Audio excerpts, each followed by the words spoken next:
ni BBM, ng PBBM. Nagkita pa po kami nun because I was an awardee in APCO. And then, hindi naman kami nakapag-usap na, but very short talk lang, and congratulations like that. And then I said, we won in the arbitration ruling. And malaking tulong po ito para sa mga Pilipino. Pero, ang nakakalungkot lang, nabisi na po ang gobyerno with other matters. Hindi na naman po ito nabigyan ng panahon. Ang sa akin lang po, ang laki ng pag-asa namin. That's why I campaigned for BBM when he ran for president. Nagkampanya po talaga kami, not only in Mindanao, but I helped. Ang tasking ko talaga, Mindanao. Pero, kaya pa ang laki ng hope, ng pag-asa. Umasa talaga kami that when he becomes president, mariresolvo ito. Kasi nag-umpisa po ito sa tatay niya. Noong 1960-something, no, when pinagplanuhan po talaga ng mabuti on how to get Sabah back. And it was only President Marcos Sr. who thought of getting Sabah militarily. Kasi lahat po ng paraan, we dealt with it already, diplomacy, legal way how to do it, only him na militarily. Pero in-expose naman po ito, nagkaroon po ng binulgar po yung sekretong, I don't know how to term it, but there are people training na to infiltrate Sabah. Pero nabulgar ito that resulted to Javila Massacre. And yung kabiluhan ko ng Mindanao, ako ang tingin ko dito talaga, malinaw na malinaw, ay dahil naka-attach ko ito doon sa claim of the people in Mindanao dito sa Sabah. Kaya ako nabuo yung mga groups in Mindanao. And nakakalungkot, kahit ano pa pong ginawa natin for Mindanao, nagkaroon tayo ng ARMM before, ngayon BARM naman, wala pa rin po. And this issue at Sabah is not on the table in the present BARM na ginawa ngayon. So hindi ko alam kung may pag-asa pa ba. Pero nagpapasalamat po ako sa inyo, kung saan ang interest nyo about this issue, hindi po namamatay hanggang ngayon. Kaya nga, sabi ko, kapitin po namin yung ibang pamilya namin when I was in Zamboanga, hindi pa lang po tayo dapat mawala ng pag-asa. Kasi yung claim sa Sabah is not only claim of the Kiram. Ito po ay para sa mga Pilipino dahil kami po ay Pilipino. But you need to help us, you need to support us. Because we cannot do this alone. The Sultanate now is not anymore in power like it was 600 years ago. The Sultanate now is just an ordinary individual. Traditional na lang po. Traditional sector na nga lang po ang Sultanato ng Sulu, considered a BARM sa panahon ngayon. And isa pa ito I don't want to touch on that issue, but we have to at least honor the contribution of the Sultanate of Sulu as with regards to the history of the Philippines. Dahil yung storya po ng Sulu, hindi po yung nag-umpisa nung nagkaroon na tayo ng Pilipinas. Wala pa pong Pilipinas, may Sultanato na po ng Sulu. And marami po siyang contribution. Pero pag tinanong po natin ngayon ang kapwa natin Pilipino, ano ba ang Sulu? Ang naiisip lang natin, Abu Sayyaf, beheadings, pero mabuti ngayon, medyo may Facebook na, no? So nakikita na natin yung ganda ng Sulu in terms of beaches, so medyo open na siya for tourism. Pero ito po talagang storya ng Sabah at yung Sulu-China relations ng Sulu and China relations is the greatest contribution of Sulu para po sa Pilipinas. Tanggap na po natin yung politika ngayon. Hindi na po Sultanato ang nag-rule in Sulu. But tradisyon na lang yan. Historia. As parte ng historia, we have to recognize, we have to acknowledge, katulad po ng mga kapitbahay natin sa Southeast Asia, Thailand, Indonesia, they still have their sultanates, but they now have their political government. Are you saying therefore, Mrs. that kung maging presidente, kung maging presidente si Sara, may pag-asa na hindi i-repeat natin ng Sara?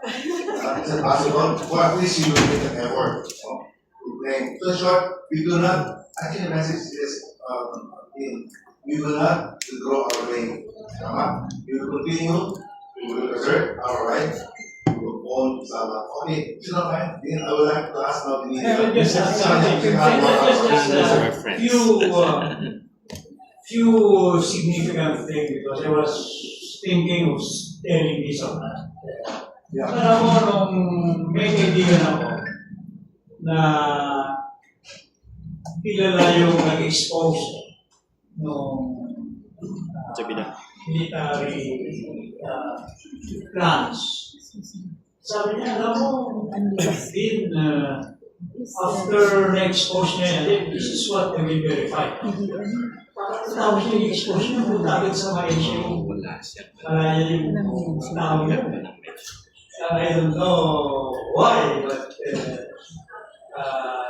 there could be some reasons bakit. So that's one thing that it has to be researched. Pangalawa, yung panalo niyo sa Europe, hindi sayang yung princess because na-establish yung claim niyo. Ang issue lang doon yung authority ng arbiter na challenge nila yung authority since wala nang authority yung arbiter, therefore yung decision niya is not effective. Ngayon, yung statement about the president, sino bang presidente who will take over as the burden of history to push the claim? Hindi niya pwede iwanan niya. That will be the greatest betrayal of history kung binigiwan ito. That's my point. Whoever will become the president, it has to be an implied commitment. Kung hindi man niya may explain or articulate because of the geopolitics. But we assure you, Princess, na kung sino man ang magiging president, we can hindi man niya. Okay, before I call him, President, okay, let's start with Marcos. He was the one who tried to take over the country. So in short, he wants to get Sara. Si Hera, si Cory Aquino, anong posisyon niya? Si PGMA, si Estrada, anong posisyon nila? Or did they do anything? Cory Aquino? Yeah. During Cory Aquino's time po, that was, I learned this when I was doing my thesis in college. When I was researching. Nadaanan ko po yan, at time ni Cory, my father was offered some amount of money to drop the claim ng Sara. But, tsaka meron pang ginawa time din ata ni FDR. FDR is very close to my father. Ano po yan para po silang magkapatid, magka-tennis sila, ganyan. Pero nung general pa lang si FDR, ang palagi niya sinasabi, that's kunin na natin ang Sara. Ganon. That time po, dato pa lang ang dati ko, hindi pa po sultan. And then when he became president, nag-iba po lahat. Pero naiintindihan po natin kasi meron po tayong diplomatic relations. And Malaysia is Malaysia now. Isang bansa na kailangan iba yung treatment bansa to bansa na siya na usapin. So naiintindihan natin yun when FDR became president, pinausapin niya ang pamilya. But that time, my dad did not show up. So tumawag daw po sa bahay, ang hinanap mami ko. Tapos ang sabi daw po sa mami ko, kasi the family was there already, signed na the dropping of the claim, but my dad didn't. Pero ang reason pala ng father ko is that Saba does not only belongs to the Hiram. Kung babayaran kami para sa pamilya lang, we cannot accept that. So, kaya ako, I'll say that when I heard about the ruling, yung arbitration for 14.9 million, I did not rejoice for myself. Narinig ko yung tatay ko eh. You remember the riot, remember the people. Yun kahit when, at his last breath, sa deathbed niya, yun pa rin ang binigyan niya sa mami ko. So, kaya hindi natuloy yung time ni FDR because my dad didn't sign, didn't go there, didn't meet with the then President FDR. Time po after FDR, who's next? GMA. Ay, Era? Parang hindi ko na-touch yung issue ng Sabah kasi nagkaroon ng all-out war in Mindanao. So maybe that's a tactic that time, no? Para hindi po pag-usapan ng Sabah. Kasi ako noon, I was so against the creation of BPL at that time, only because Malaysia has part in the creation of BPL.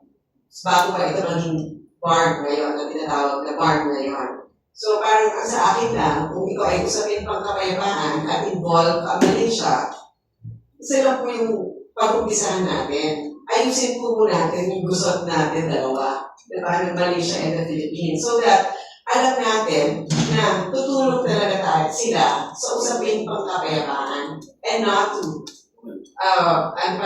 to make effort to forget about the issue that is really important sa mga Bangsamoro. May I say something? Because we are looking into what we did or what we didn't do. I had the rare opportunity to deal with Anwar. When he was out of power, kakulong siya, mga kaso siya. I was there. Kasama ko sa mga demonstration. Kasi hindi din activist, pero I was there. Kasama kami doon sa last big demonstration na where before that. Sinabi lang niya sa akin pumunta ka na sa next mosque, iwasan dyan na yung mga cavalry ng government. But during that time, I could sense na mahal niya ang Pilipinas Hindi nga kaibigan si Kara. Yes. And he's one of the experts in ASEAN about Jose Rizal. So kung mahal mo yung Jose Rizal and you're very familiar, may soft spot ka for the thing. So why don't we exploit that? Shall we do it on the issue of sovereignty or shall we do it on the issue of proprietary? Siguro we cannot do it all at the same time, no? Kasi unti-unti lang because sovereignty, clear yan. Proprietary, na-resolve na ng arbitrary yan. Kaya nga lang, na hindi natuloy. So, I think if there's a special office that a president will create, that special office must be about a recovery of Sabah.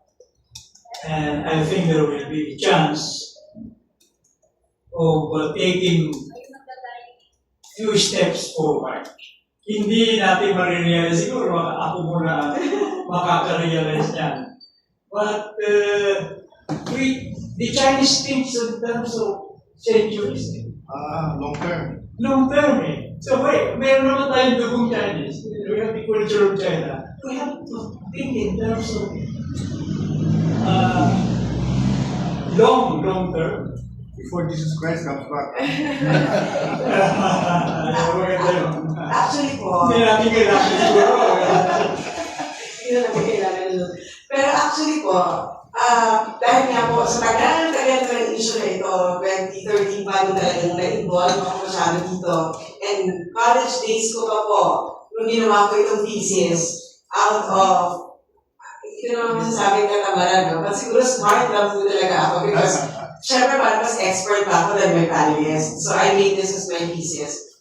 hanggang sa lumabas po yung arbitration ruling, ang nakita ko lang po dito na solusyon is kasi diplomasya na po ngayon eh. We cannot afford to wage war, and lalo na kung kapitbahay natin. And may mga Pilipino rin po na nakatira sa Sabah. So I think we have to come up with a win-win solution for Malaysians and the Filipino people. Na hindi naman po maagrabyado yung isang panig. Kung kaya po, when I heard about the 14.9 billion, kung ako po si Malaysia, I'm not gonna pay you. Bakit? Kasi nasa dyaryo yan eh. Na yan yung dapat yung bayaran dahil inagrabyado niyo ang sultanato ng Sulu. So if I am a country, hindi ko po ipapahiya ang sarili ko sa buong mundo. Kasi when I give you the 14.9 billion, it's that amount to saying, pasensya ka na, inagrabyado ko kayo, ninakawan ko kayo for the longest time. So definitely Malaysia will not do that. So ang dapat po talaga, dapat po CD, no? Na dapat meron pong isang department in the government that will deal with this issue because this is a special issue and this cannot be solved openly kasi marami diplomatic relations po ang nakataya dito. And if we come up with a win-win solution, maraming bagay na you cannot discuss in public na pwede nyo lang pag-usapan secretly, but we have to make sure that both citizens will benefit from it. Yun lang naman po ang sa amin. As administrator of Sabah, ang gusto lang naman po namin, mapakinabangan po natin ang fruits of Sabah. So if we, like for example, talk about proprietary only, pwede na po yan. Kasi if our people, specifically the people of Sulu, will benefit from this, bakit pa po natin guguluhin? Bakit pa po natin pag-uusapan yung gagamitan ng dahas, no? Just to get Sabah. When we got what we wanted for our people to benefit from Sabah. Thank you very much. Okay, Bob? Hi sir, Jason po ng SNI News. Sir, babalikan ko lang po yung sinabi niyo ma'am na we should come up a win-win solution. Ano po ba yung nakikita ninyo na maaaring pwede para sa Malaysian government at pwede rin sa Philippine government? Malaysia naman kasi nagpakita na siya na he wants to help to resolve the conflict in Mindanao, di ba? So, umpisahan na natin dito. Why? Di ba kasi speaker? Sige. Huwag na tayo mag-suporta ng mga grupo in Mindanao, ng mga armed groups. Pwede sa video. Baka magkaroon tayo ng ano na... Ang sa akin talaga, economically, that Malaysia invests in Sulu, specifically in Sulu, so that the people of Sulu, magkaroon po sila ng trabaho within Sulu, mapaaral nila ang mga anak nila, mapakain. Ang yaman ng Sulu in terms of pagkain, pero napaka-pobreng lugar pa rin ng Sulu. So I think, tumulong na lang sa Malaysia in the development of Sulu. Sulu, Basilan, Tawi-Tawi. Yun na naman yun eh. If we benefit from it, I mean, Malaysia will invest, they get profit from their investment, syempre. The people there will have jobs. Tapos, royalty na lang sila sa administrator. Ano man yun, pag-usapan na lang. Hindi ko kasi ako negosyante, but I think they can help economically. Because yun naman ang pinakamalaking problema eh. Yung economic condition of the people in Cebu. Hindi tayo handa sa usaping sovereignty. Of course, that is our territory. Ayaw natin mawala ang territory namin. Pero ayaw din natin makita na namamatay sa buto ang mga tao natin. Ma'am, we will insist po that the Malaysian government will magkakaroon sila ng investment doon sa Sulu while insisting po na kailangan natin makuha yung... No, hindi. In that case, hindi na natin pag-usapan. If Malaysia will help us develop Sulu, Basilan, Tawi-Tawi, the entire bar na lang sabihin natin, hindi na natin, pwede natin sabihin eh, but we can talk to our elders and suggest that we do not talk about Saba anymore. Kasi ito na actually, hindi ko alam kung dapat ba sinasabi na in public pero ito lang naisip ko lang when I was doing my thesis, di ba? Na aralin na lang natin na ekonomiya ang pag-usapan natin, hindi na natin pag-usapan ang claim ng Saba, pero I don't know if this is acceptable to the thousands of people, lalo na yung mga relatives nila na nagbuwis ng buhay para tumulong sa Brunei. Well, the rebellion in Brunei, kung kaya nabigay ito bilang gantimpala sa Sultanato ng Sulu. Pero umiikot po ako My husband is in the Philippine Army. Assign po siya ngayon sa BARM. So, bawat ikot po niya in BARM, so kasama po ako, nakikita ko yung kondisyon ng mga tao. Last January, kasama pa namin ng mga anak namin. Lahat sila iniisip, ang hirap, ang pobre ng lugar. Pero sinasabi ko sa mga bata, I don't think they consider themselves as poor because sanay na sila sa kanyang buhay. Ganyan na talaga yung bahay nila. Pero pag tinignan mo talaga yung lugar, alam mo that you can do better na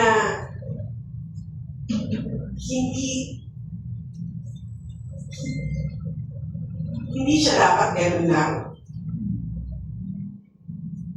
Meron pa siyang hindi siya dapat makontento na ganun lang yung lugar. Kasi ang yaman ng lugar, ang yaman ng historya.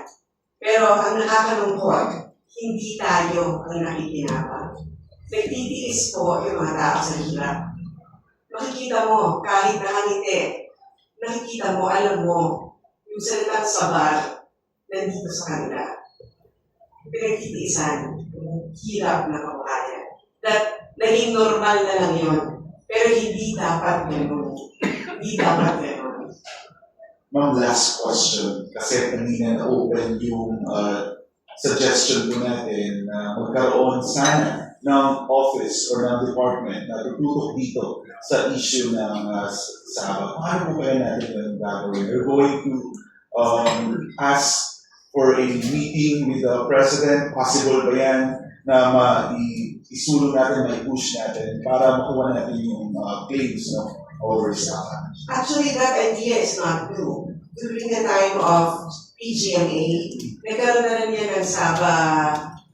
Nakalimutan ko na kung anong office, but it was under the office of Norberto Gonzales. Hindi po nung NSA pero parang alam ko, kasi tutusan mo ako niya ng tatay ko ng mga panahon na yan So yung mga communications, ganyan, ako po yung nauutusan.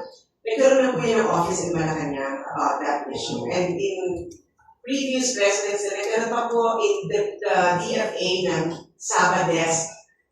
Pero ngayon wala nang Saba Desk. And during the time of Pinoy, yung sinabi po ni Lalo de Lima na pag-aaralan ang claim ng Saba, when I met a consul in Indonesia, I think, nung Asian Games, tinanong ko po kung ano na yung pag-aaral na sinasabi ng time ni Pinoy. They said they cannot reveal it now. So I don't know kung sino dapat yung makinabang sa pag-aaral ng DFA about Saba. Pero ngayon, that is PBBM, I don't have access anymore. Meron man, hindi na po na pag-uusapan yung Saba. And I don't know, because when he was a senator, pinag-uusapan niya. And the creation pa ng BBL, the BARM, before the BARM's creation, nagkaroon po yan ng executive session kung bakit not included ang Sultanate of Sulu, not consulted sa creation ng BBL. So it was a PBBM who called the meeting. Ma'am, last question. It's not about the Saba anymore. Kanina, you became emotional. Sabi niyo nga po, sa pag-iikot niyo sa Mindanao, nakita niyo talaga yung kahirapan ng mga tao natin. I'm from Mindanao, I'm from Davao City. So, ma'am, ano po kaya dapat ang gawin ng government? Na bang iiwanan na ba ang Mindanao? Kailangan na bang panahon na ba para mas tutukan pa yung developments sa Mindanao? Bumabaha ka sa Sulu. Di ba? Wala. Meron nung time na malakas ang ulan, may baha na rin. Meron sa Sunside. True. Oo, nagsubside. Dami-dami na daw. Pero mag-extend naman mag-subside. What should be done? I don't know what should be done. I think lahat na ng mga dapat gawin, nasubukan na. Pero pag-iiwanan na. Sa tingin ko lang kasi alam ko yung lugar eh, alam ko yung historia ng lugar. So parang I think we deserve better. Hindi lang, ang ganda na kasi ng mga beaches, may mga resort na. Pero mas padapat. Mas padapat. Yes. Okay, Wilson, what's your question? Mention ni Dean Valdez kanina na ayon ni Jose Rizal. Nabasa ko, totoo ba na si Jose Rizal also dreamed of Sabah for Filipinos? Kasi nabasa ko before, noong 1892, he even went to Sabah and he even talked to the Spanish Governor General na gusto niya dalhin mga Pilipino from Laguna to Sabah and bring farmers there. And then, pinahinto ng Spanish government. Ano reaction niyo dyan? Si Princess and si Dean, na nabasa niyo ba yan? Alam niyo ba na Rizal even dreamt of Sabah for Filipinos?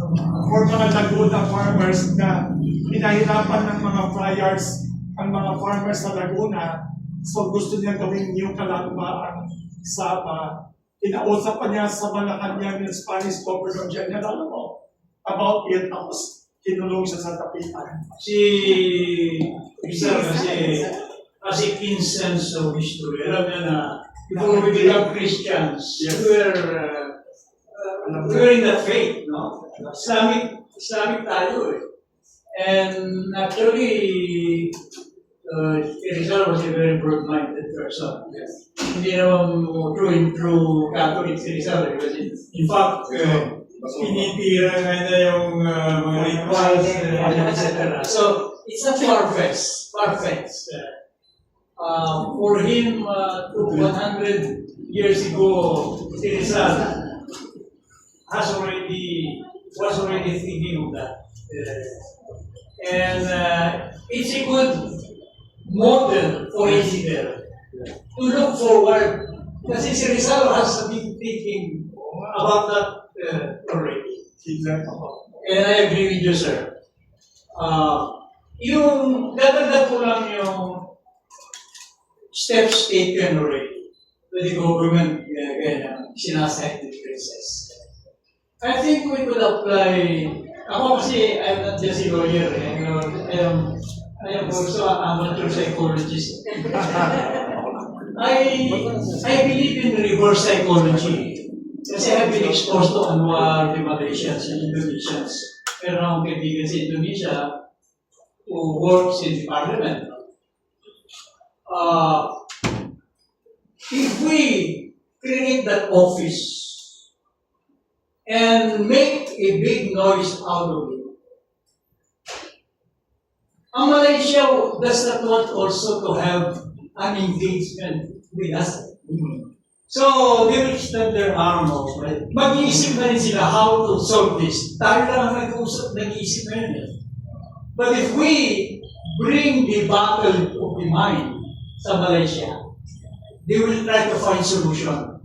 And they are in a better position to find the solution sapagkat silang enjoying it. Alam nila kung ano excesses na pwede na ibigay sa atin in terms of the development through, which is the initial aspiration of Princess. So, if I were BBM, yung timidity of being careful na baka magalit, hindi, galitin mo. Galitin mo, sure to make it war. Tama. Sabi nga ng isang Secretary of State sa US, to make war is to make peace. Wow. I think, Kasi sinabi naman ni Princess about si late President Marcos, the only one. Naalala ko, a few years ago when this community was pinupuntahan ni Ambassador Teddy Boy Locsin. I want to ask if you know lang. Sabi niya dito sa breakfast niya, sabi niya he personally daw, in-invite daw ni President Marcos tatay niya and him to go to Malacanang one time daw.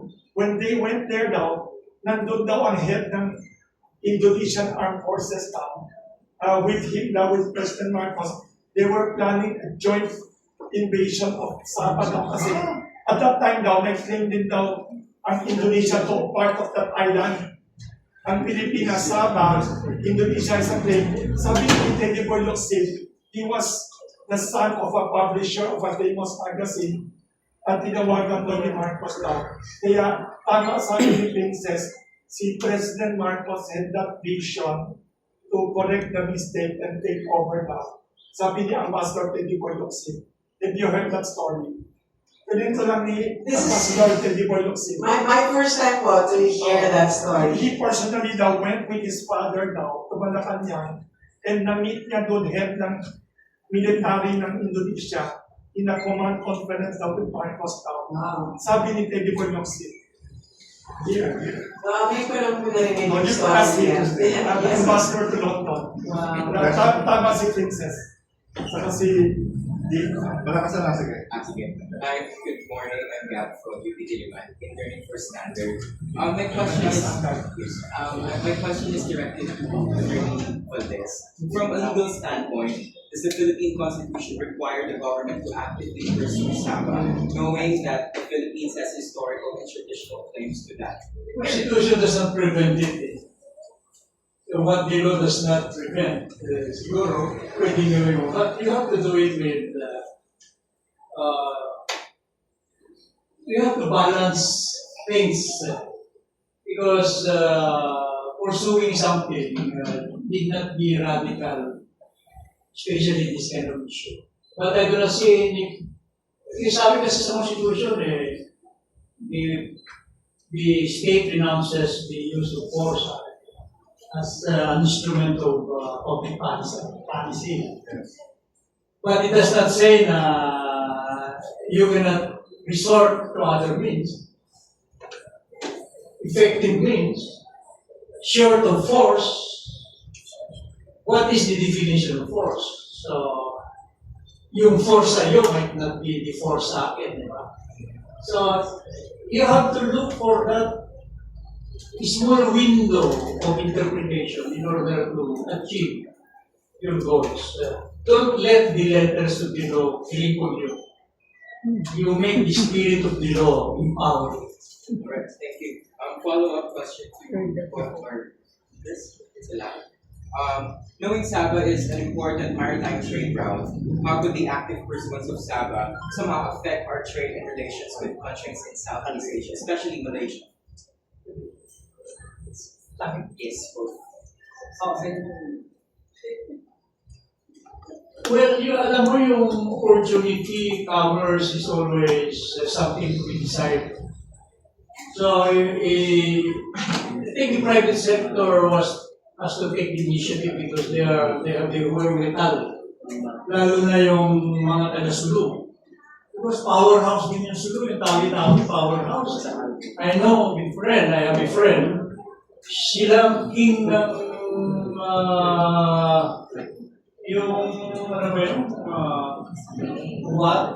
this is the seaweeds. Ang gagawin doon, which have many medicinal values. We could siguro start with something where it has the big possibility to be commercial, not just in the region but all over the world. Ang ganda ng lugar na yan, ano? Nung una, sabi ko, siguro tinatakot tayo magpunta sa tawi-tawi because those who are lording it over in terms of business, ayaw nila ng competition coming from us.